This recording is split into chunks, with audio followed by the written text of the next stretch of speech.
O Kivitz é uma metralhadora de heresia. O homem é incansável na sua capacidade de falar absurdos. A última é que ele desejou um Feliz Natal a todes. Rapaz, essa frase, tudo bem, você que já acompanha a minha há muito tempo, sabe das histórias dele, sabe aí o que significa o todes, né?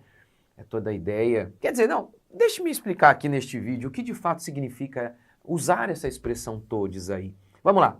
E Jesus pastor não seria o mais inclusivo de todos? Ele não abriu as portas do evangelho para todo mundo? Branco, negro? Não foi mais ou menos isso que o Kivitz falou? Curta, comente, se inscreva. Bora para mais um vídeo. Vamos lá, gente. Vamos ver aqui o que o Kivitz disse. Isso aqui está lá no seu Instagram. Diz que Jesus recebe o nome de Emanuel, que é Deus conosco. Conosco quem? Nós quem? É Deus no meio de nós. Deus ao nosso lado. Ao lado de quem? Ao lado do rico, do pobre, do preto, do branco. Ao lado do masculino, do feminino. Ao lado de todas, de todes, de todas. Nesse...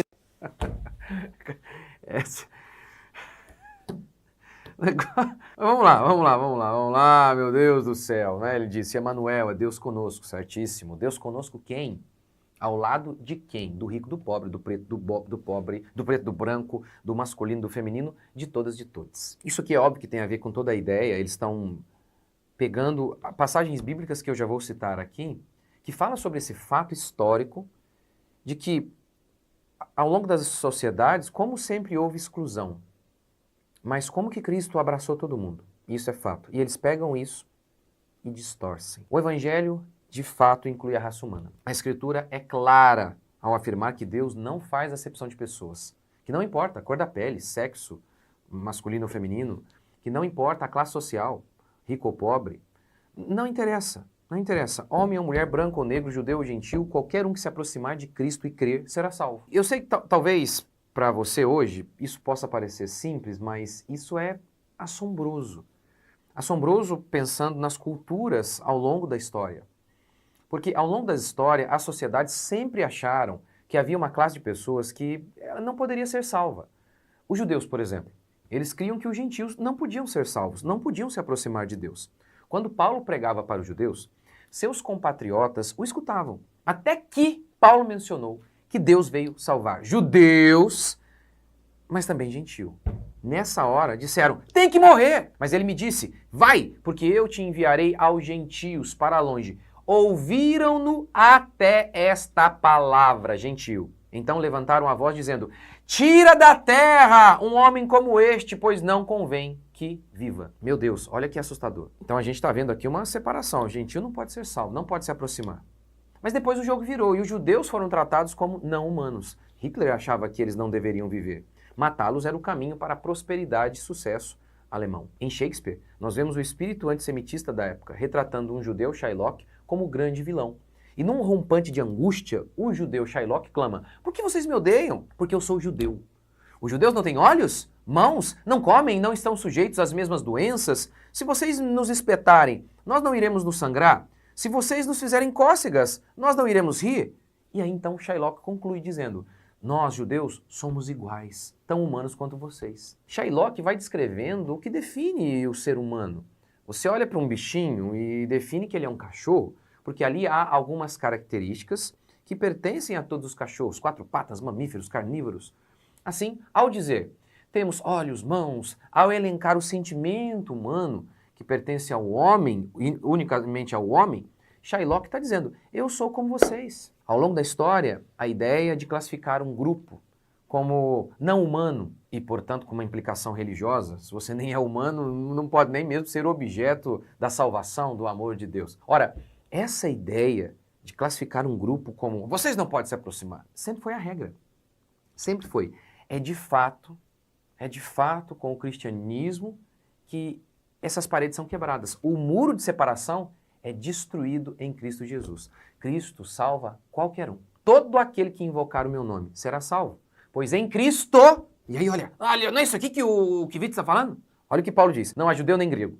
Não há escravo nem livre. Não há homem nem mulher. Porque todos vós sois um em Cristo. Mas você percebe que o que Paulo faz aqui não tem nada a ver com o que o Kivitz está fazendo? Não parece, pastor? Não, não parece. Veja as definições de Paulo: homem e mulher, judeu e gentio, escravo e livre, todos podem se aproximar. Paulo não diz assim, ó, adúltero ou fiel, ladrão ou honesto, homossexual ou heterossexual. E ao falar todos, o Kivitz, ele não inclui todo tipo de pessoa, mas todo tipo de pecado. Todos é uma linguagem que visa identificar uma identidade. A identidade de um grupo que toma um comportamento pecaminoso e equipara-o à raça. No Brasil, homofobia é crime, enquadrada na lei do racismo. O que é raça?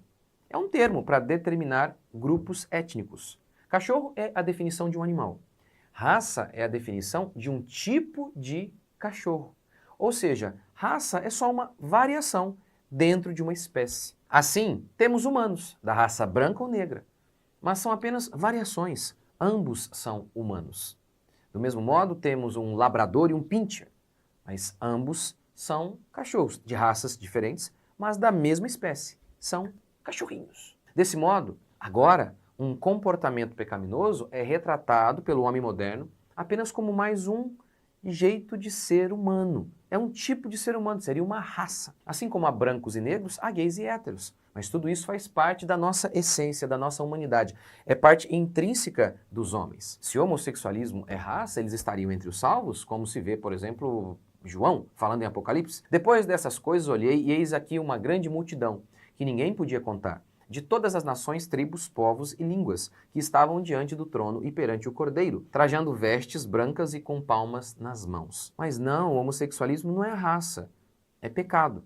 Por isso Paulo diz, não sabeis que os injustos não herdarão o reino de Deus? Não vos enganeis, nem os imorais, nem os idólatras, nem os adúlteros, nem os efeminados, aqui um eufemismo para gay, nem os sodomitas, nem os ladrões, nem os avarentos, nem os bêbados, nem os caluniadores, nem os roubadores herdarão o reino de Deus. E este é um texto que Kivitz esquece. Portanto, qualquer tribo, raça ou nação que crer será salva. Deus não faz acepção de pessoas. Ele salva da lama do pecado qualquer um. Só há um tipo de pessoa que ele não salva: aquele que não crê, aquele que não reconhece o seu pecado, que chama o seu pecado de raça, que diz que o seu pecado é parte intrínseca de sua humanidade. O que significaria dizer que não haveria necessidade de se arrepender de algo que faz parte de quem você é. Você não pode se arrepender da cor da sua pele, assim como não pode se arrepender da sua opção sexual, porque nem opção seria, é de fato que você é gay, afirma o homem moderno. Portanto, ao longo da história, ninguém inclui como Cristo. Quem morreu de braços abertos para mostrar que onde houver um coração com fé arrependido haverá um Deus, foi Cristo. Mas para aqueles endurecidos por seus pecados, que insistem em não se arrepender, que insistem em chamar pecado por outro nome, para estes não há espaço no reino de Deus. Ficarão de fora os feiticeiros, os impuros, os idólatras, que não se arrependeram. Os líderes fariseus não ficaram de fora porque eles pecaram. Afinal, se fosse assim, ninguém poderia ser salvo, já que todos pecaram. Eles ficaram de fora porque eles não reconheciam que tinham pecado. O fariseu e o publicano, que era o pecador da pior espécie, ambos subiram para orar. E o primeiro, o fariseu, desceu condenado. O outro, o publicano, pecador da pior espécie, subiu salvo. Por quê? Porque só um tinha pecado? Não, mas porque só um reconheceu o seu pecado. Enquanto o fariseu se vangloriava de seus bons feitos, o publicano nem mesmo erguia sua cabeça aos céus. Envergonhado, ele pedia perdão, ele assumia que era pecador. E por isso ele encontrou salvação. Sendo assim, adúlteros e gays, mentirosos e ladrões, assassinos e bandidos, não importa. Não importa quão fundo tenhamos ido na lama do pecado. Mas se dissermos, Senhor, tem misericórdia de mim, eu creio em Ti, eu estou no pecado, eu estou completamente perdido, mas o Senhor veio salvar o perdido. Então, encerre sua busca, porque eu sou o perdido, mas eu creio em Ti. Para este a salvação. Não importa quão fundo tenha ido no pecado. Mas para todos aqueles que afirmarem, confessar o quê? Isso é a minha raça. Esses estão perdidos. A Bíblia declara que no fim dos tempos apareceriam homens falando aquilo que o povo gostaria de ouvir. E esses se vendem como os homens do amor, os homens da liberdade. Na realidade, leais são as feridas feitas por quem ama, e traiçoeiros os beijos de quem odeia, declara o Provérbios. Ou seja, aquelas pessoas que se apresentam tão amorosas, falando aquilo que você quer ouvir, elas não amam você. Verdadeiros são homens como Jeremias, Paulo e todos os profetas, que anunciaram às pessoas sobre o perdão de Jesus Cristo. Mas antes disso, chamaram as pessoas ao arrependimento. Sendo assim, ninguém é mais inclusivo do que Jesus. Ele abriu a porta do céu para todo tipo de gente, para todos aqueles que olharem os seus pecados e chamarem-no pelo nome, pecado. Foi por isso que ele disse: arrependei-vos.